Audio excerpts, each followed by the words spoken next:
visiting delegations from St. Lucia and Antigua and Barbuda, represented by Ministers Flood and Ministers Chet Green, Ambassador Matherin representing the CARICOM Secretariat, members of Cabinet, your Lord Chief Justice, distinguished guests all, but above all else, the family of Owen Arthur. There's a refrain from a moving Gladys Knight song that lingers in the back of my mind whenever I think of Owen Arthur. And it goes, if anyone should ever write my life story, for whatever reason there might be, you'll be there between the lines of pain and glory, because you're the best thing that ever happened to me. In retrospect, I know in my heart that in my political life, Owen Arthur was the best thing that ever happened to me. I believe that there's so many others who feel the same way. There's no one who ever met Owen Arthur who could ignore his presence.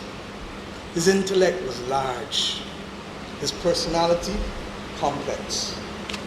He was fiercely competitive, whether in politics or dominoes or cricket or hearts.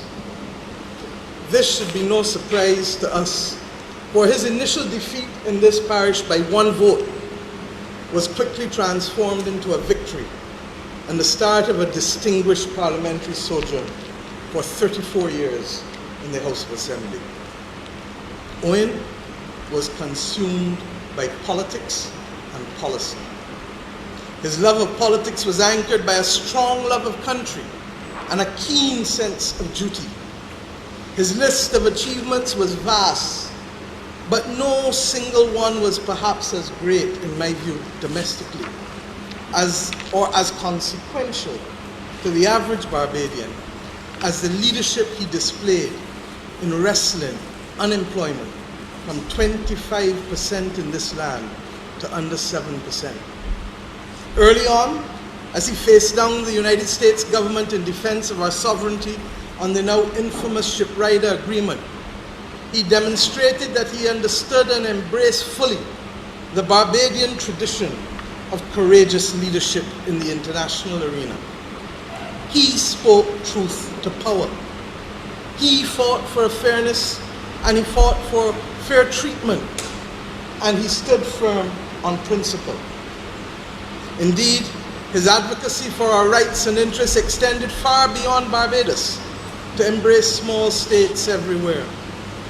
This was perhaps best exemplified in the way that he responded head-on to the unwarranted OECD challenge to our financial services sector and to our parliamentary sovereignty. Instinctively and strategically, he knew when and where and how loud to raise his voice in those arenas. And to this day, his peers in the cause still remember him with admiration for leading the charge on their behalf. Owen also recognized that any victory against powerful interests was never absolute, and that small states like Barbados could not afford to drop their guard. And that is why, even after his retirement from active politics, he never abandoned this advocacy. It is why he so enthusiastically embraced his last assignment as chairman of the Global Commission on Trade and Development Options 2020, where he sought to reimagine the concepts of inequality and vulnerability in ways that would find common cause among the community of nations. I often reflect, and particularly in the last few days, that it was our mutual love of policy and passion for the Caribbean civilization, maybe that we were both Libra-born, that led to our working closely together on so many matters over the years, from the strategic building out of the obligations for the CARICOM single market and economy in 2006, for which he will forever be remembered, to the Caribbean Court of Justice being established. Few, and I say so deliberately, can fully appreciate the intricacies involved in the revising of the Treaty of Chaguaramas and in the activating of the provisions to bring the CSME into force. Few can know the joys and frustrations of this incomplete journey to which Owen devoted so much of his time and energy. His genius was always to see the big picture and to distill the issues with clarity, absolute clarity. In essence, he would set a line of march in the CARICOM meetings that most would willingly follow. And not simply because they believed in Barbados, but because his views on policy and strategic development were often rooted in sound principles. But also, and never forget this, in the interests of ordinary Caribbean people.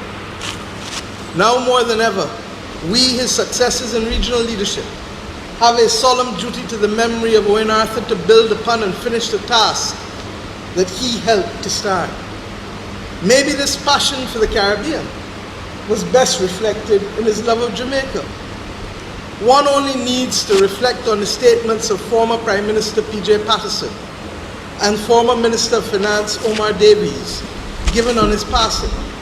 Former Prime Minister Patterson commented on his love for Jamaica that caused them in Jamaica to feel his loss in a particular way. Omar was more graphic, and I quote him, "Owen was a full Jamaican who happened to have been born in Barbados," in Jamaica, sorry. And perhaps that was a Freudian slip for me, because it is for me to say to Omar today, he may have loved Jamaica bad, but he never forgot where his navel string was buried.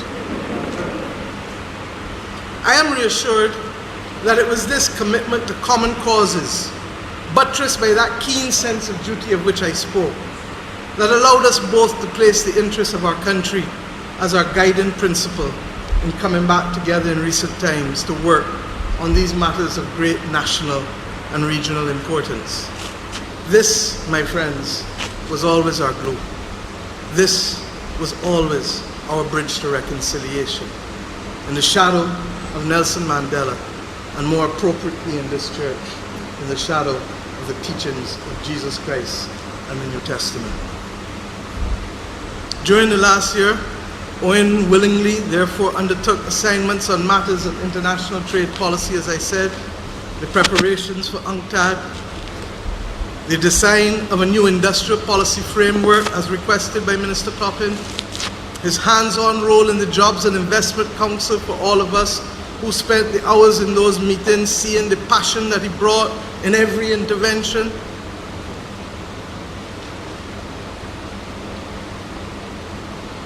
Bringing his ideas to the fore as we embarked upon the post-COVID rescue and recovery mission. And then, of course, ultimately, the chairmanship of LIA. And who could forget his forthright and feisty performance as the head of the Commonwealth Electoral Observer Mission to Guyana in March.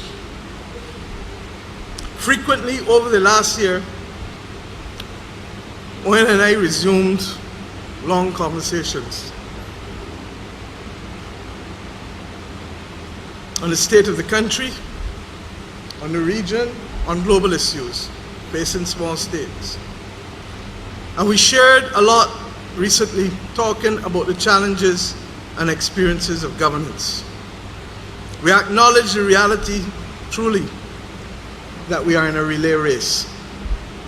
And I remember his abiding words to me often, "Mottley, this is a lonely journey." And he would shake his head. I recall for you now examples of that lonely journey for him that displayed utmost courage. Our success in the HIV program was a stellar example of Owen Arthur's courage and his willingness to walk that lonely road. Don't judge it from 2020. Look back when he made the decisions. The stigma associated with HIV and AIDS, the exclusion of persons from not just treatment, but from their society, is difficult to imagine in today's world. When others were hiding and when others were failing to take action, Owen Arthur was leading in the full knowledge that it was a lonely road, but a necessary road. Owen understood that it was only his leadership that would create the platform for national cooperation and success. And to that end, as Jerome would tell you, he brought the commission into the Prime Minister's office from the Ministry of Health, not because he did not have confidence in the Ministry of Health, but he understood that it was a national transformation of values and attitudes and the application of support from the Ministry of Finance that would make the defining difference in that battle. Rising above the smallness and the pettiness that have claimed so many leaders across the world, Owen was able to reach out to appoint the wife of one of his arch political rivals. That was the nature of the man. And it was that decision that drove the success, not just locally. Because internationally, when Dr. Jacobs became the chair of the UN Global Fund for AIDS, we all recognized that we had an opportunity to influence. All noted that when only large countries were contributing to the Global Fund, Owen Arthur broke new ground and insisted that Barbados must pay and contribute to this global struggle. For it was not only our advocacy that mattered, but it was our commitment. For as he would often tell us, it takes cash to care. And he and Liz Thompson will forever be remembered for their early and wise decision of providing all pregnant women in this country with AZT to reduce the mother-to-child transmission of HIV. A feat well ahead of the majority of the nations of the world. Interestingly enough, as I reflect on those matters, in appreciating the need to build bridges, we, Owen and I, he was political leader, I was general secretary, reached out in 1998 to Sir Richard Haynes and the NDP as we prepared to go to the polls in 1999. It was that lunch on that fateful Sunday when Beverly, Owen and I joined Richie and Carol that laid one of the key foundations for the overwhelming and then historic victory of 26-2 that the people of Barbados gave him and the Barbados Labour Party. As the person who managed more political campaigns for him than anyone else, I know that Owen understood the power of the strategic alliance that we were creating with Richie Haynes and himself. And it was, as we have come to understand, the politics of inclusion at its best. Yes, in those days, we were all going with Owen. Owen Arthur taught those of us who served with him in his cabinet and those who served as public officials in this land so many lessons in public policy and in fiscal discipline. His was a true understanding that you only see real progress when it comes from sound policy. In the Barbados Labour Party, we have all been graduates, therefore, of that Tom Adams, Bernard St. John, Henry Ford School of Governance, the great combination. And Owen fully embraced their love and appreciation for the power of public policy and passed it on to a new generation. All of his ministers defended the integrity of cabinet government and the high office which he held, not for the sake of himself, but for the preservation of the sanctity of the office. He was very firm on these issues and the unwritten rule that you must protect that office at all costs. He would readily have admitted, as he did to me 2 months ago, that he learned so much and ultimately perfected so much about the art of cabinet government, and that much of it he learned from Dame Billy. Billy was his anchor and strength in those early days when we came to government in 1994. She was the only one in his cabinet who had served throughout the entirety of Tom Adams's administration. And when we met early on, he reflected to me that it was his intention 10 months before we even won the government in 1994 that he would wish to see Billy as his deputy, and that he would wish to allow her to anchor this new generation of Barbados Labour Party politicians. And it was Billy, the consummate elder statesman, who then quietly steadied Owen Arthur's early administration and cabinet governance, and who became that vital bridge for enthusiastic, but in the words of George Bell, green cabinet ministers. Owen knew her true worth and the support she provided in her 2 terms as his deputy. Few know, and I share this with you, that she willingly stepped aside in 2003 to allow him to manage the transition of the party that he believed was absolutely critical as we moved into the 21st century. His insistence on the need for clarity of purpose in the settlement of policy spoke to a tidy and logical mind. His eye for detail and the need for the efficient use of resources in the implementation of policy are valuable lessons needed for any person interested in public life, any part of the world. For him, politics without policy was the cruelest cut of all, for it flattered to deceive in every respect and threatened to destroy people's faith in public figures and the public space. And how could policy be derived, according to Owen, except through a belief in rigorous research and a keen grasp of history? For while we knew of his economic prowess and his sharp legal curiosity, I believe Sir David Simmons has referred to him often as a peace lawyer. Most do not know about his passion for history. And while Owen opted to go to Jamaica to study and work, and not to pursue graduate studies in history, for which he had been offered a scholarship in North America, his love of history never left him. As a young MP and minister, he introduced me to the importance of political biographies and literature. Yes, we must never forget the past, he said. He had a passion for language and the use of precise words to describe both nuance and substance of any situation. Every sentence mattered. The lessons of history for him were never more ably and elegantly articulated than by that great English politician and writer, Roy Jenkins. And it was that love and respect for history that also allowed him to accept the proposal to introduce legislation for the formal recognition of Emancipation Day and National Heroes Day, and for the identification of our 10 national heroes. And to this I add, as we walk through Speightstown, the Community Independence Secretariat, so well anchored by him and Glenn Murray. My friends, that redefinition of identity was a moment of supreme leadership for him, for me. For this was the country that less than 20 years earlier was debating the worthiness of whether we should have emancipation lectures in this country.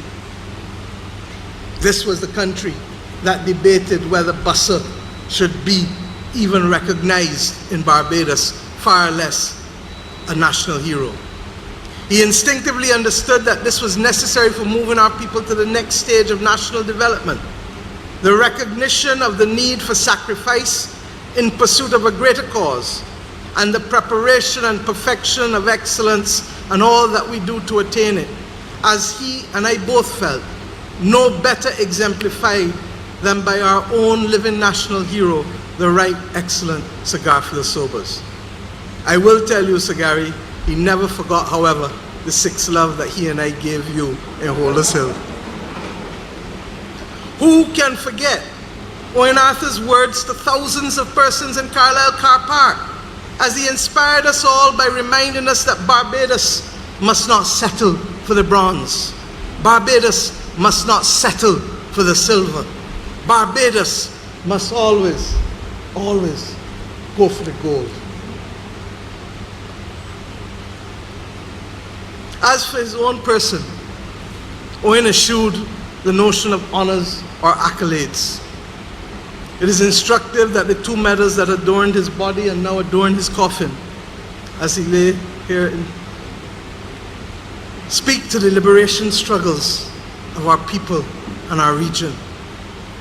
These medals, the Order of Jose Marti, Cuba's highest award, and the Henry Sylvester Williams Award of Excellence from the Emancipation Support Committee of Trinidad and Tobago in 2002.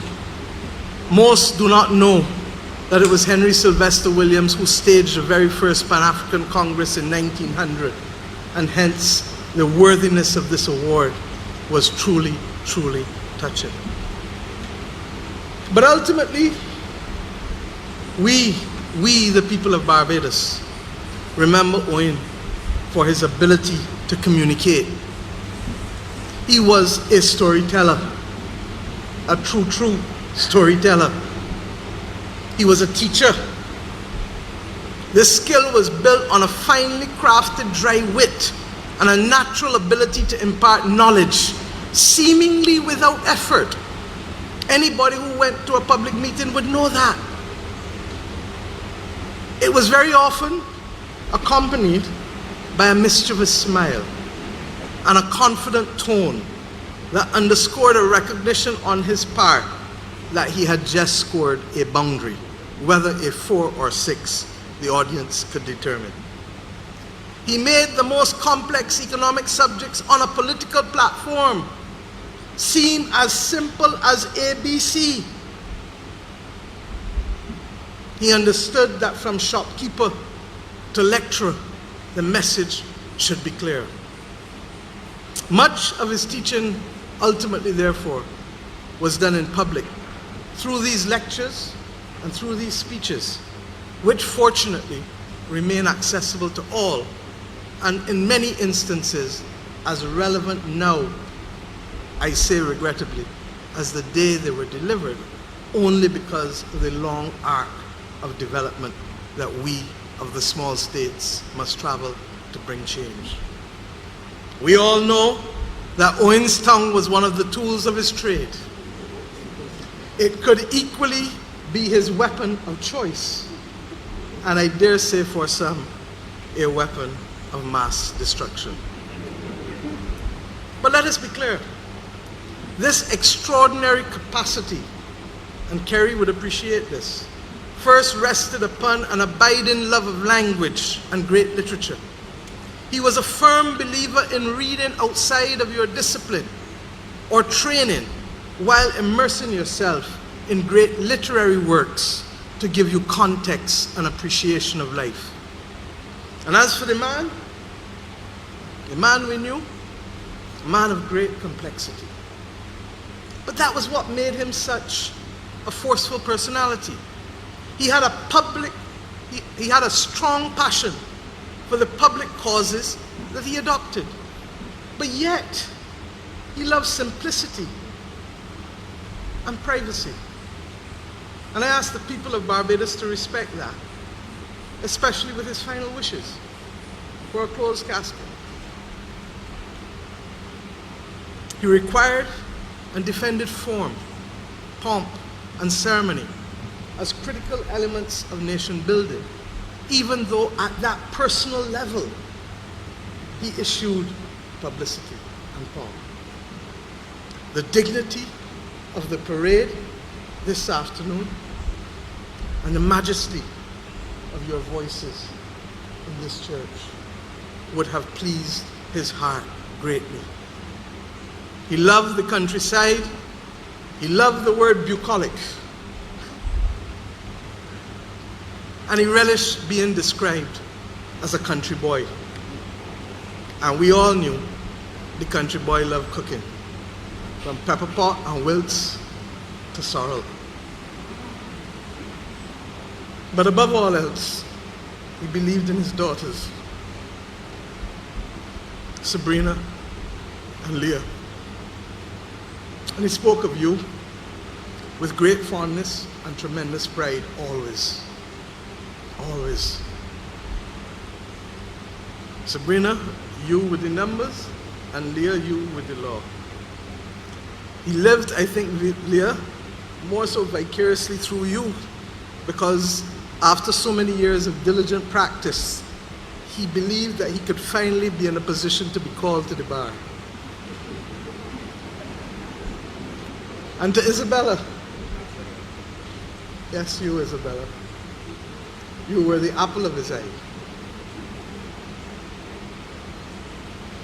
You were too young to know how your grandfather influenced many and transformed the lives of many. And that is why I wanted to show you on Wednesday where he sat, both in times of victory and in times of defeat. For he was well familiar with that twin companion. And I say to you, you are the same age I was when my grandfather died. And I sat in the church listening to the tributes. And I remember them as if they were yesterday. And I say to you, I hope that these words and this experience will forever anchor you in your life. For I know he will be happy watching over you, knowing that that is the case. As I close, for many who are still wondering, I say simply, Owen Seymour Arthur was a man of his times, shaped by the Caribbean civilization of which he was a proud citizen, driven by the adversarial nature of Westminster politics. The adrenaline rush of the cut and thrust constantly energized him. But at the end of it all, that cut and thrust, he believed, was not intended to be personal. And because I knew him well, I can say to you today that for him, often, it was not personal. On my own behalf, I say, thank you, Owen, for allowing me to grow. Thank you for challenging me constantly, for pushing me hard, and for toughening me for this journey in these extremely challenging times. And yes, you had the last laugh with me. For I remember how you would scold me each time. You must prepare and write it down, Mottley. If you don't write it down, people will not take it seriously. And today, Owen, you can laugh at the fact that I finally heeded your advice. And on this occasion, I have written it down. I have more or less followed the script. And I can almost hear you laugh, or should I say, see you smile, since it is that smile that you left with us when you passed on that early Monday morning at the Queen Elizabeth Hospital. On behalf of the government and people of Barbados, we say thank you to Owen Seymour Arthur for a life of distinction. We say thank you to his family for his service to a grateful nation and to a proud people. To you, Julie, for your dignity. And to you, Leah, Sabrina, Isabella, Valme, Richard, all of the family, we extend our deepest condolences on behalf of the people of this nation. To all who walked on his journey, his former wife Beverly, his constituents in this parish of St. Peter, his former colleagues in the Barbados Labour Party, the public servants with whom he worked locally and regionally, to his colleague heads of government who have all expressed their desire to be here were it not for COVID, those who are representing us here today, and to those at his alma mater, the University of the West Indies, which ultimately provided him with that refuge from which he could continue to teach and to advocate his views. We equally know your grief, and we equally hold you up in this your time of loss. My friends, at the appropriate time and after consultation with his family, This government will announce plans to honor Owen Seymour Arthur posthumously in a way that he richly deserved, but steadfastly refused to accept during his lifetime. We can and we will do so in a manner that respects his wishes, his dignity, and his patriotism. May his soul rest in peace.